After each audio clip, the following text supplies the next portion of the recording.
Here I want to show you this Android tablet that I got. It was really affordable. It was like 90 bucks. So let me go over it for you.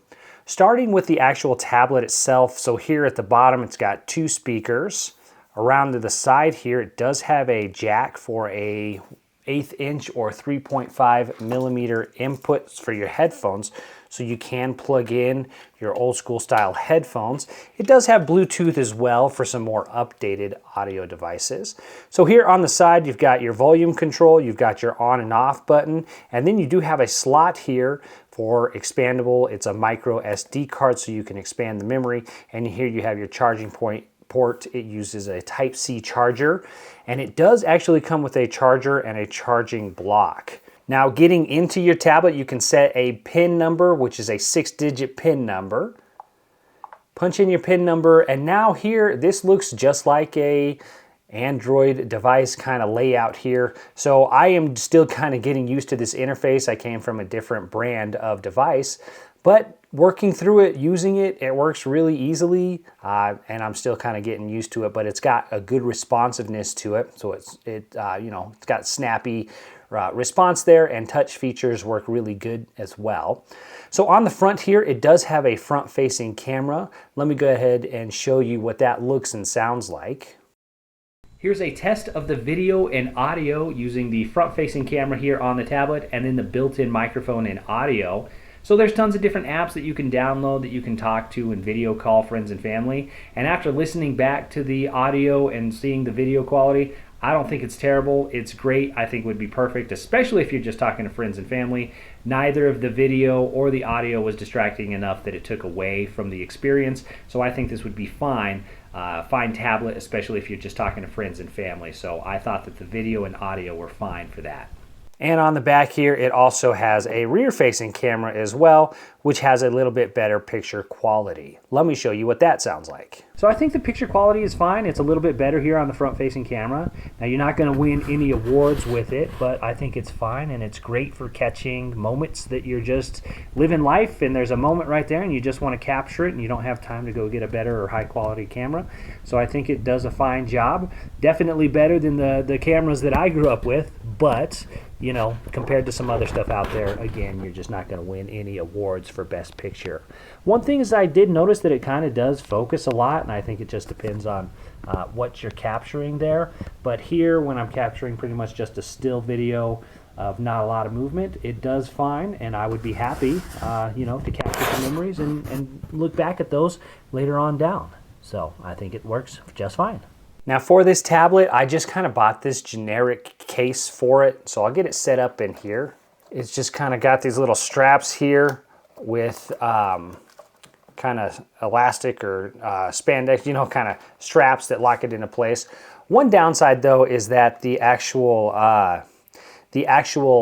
cover here, or the strap, actually covers up the camera. So that can be an issue if you are planning to use it with the case, but I don't really use the camera on these devices, so I'm not really worried about it.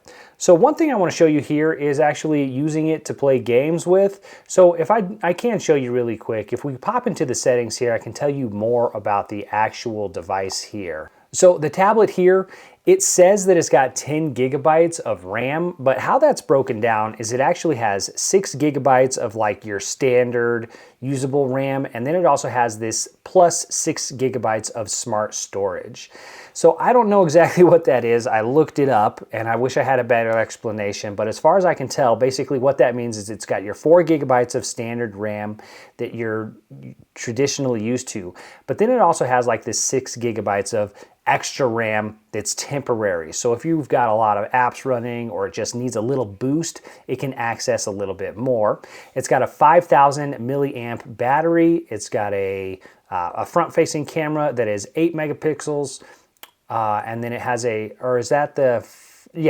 main camera, 8 megapixels for the back camera, and then the front-facing camera is 5 megapixels. The resolution is 1280 by 800, and then the screen size here is 10.1 inches. Now, I really bought this tablet so that I could play Roblox and then stream stuff like Netflix. So I do want to show you how it works with Netflix here. And then the cool thing is that you have Bluetooth here, so I have connected my Xbox remote, so I can actually play my Roblox here with my Xbox remote. So Bluetooth does connect to it, and it actually does a fairly good job. All right, so I just picked a random kind of obby.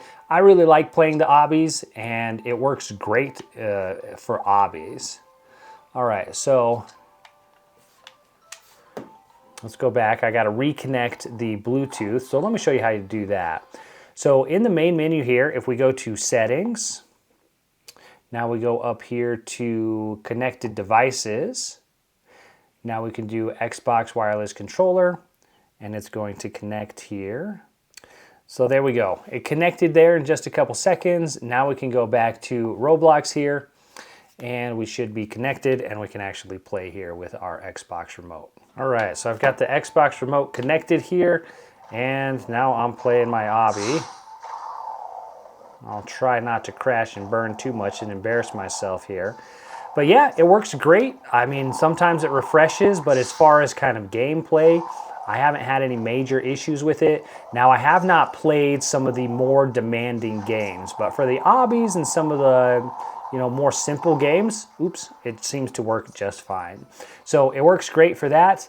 And then as far as streaming goes, I streamed some stuff on Netflix, haven't had any issues with that. So everything works great. And then as far as streaming, I've used a couple different streaming services on it, and I haven't had any issue playing different TV, shows or movies or anything like that.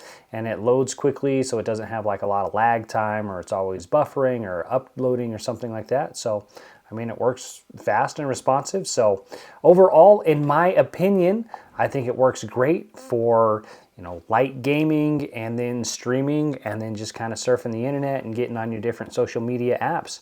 So again, this is it's a generic Android tablet, and I think it's a great value, especially for $90. I think it'd be great to just kind of have around for the kids to play with. You don't have to worry about it too much.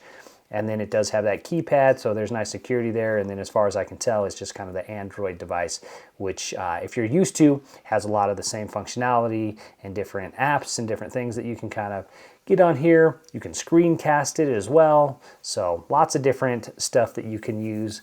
So I really like it, and I hope that was helpful.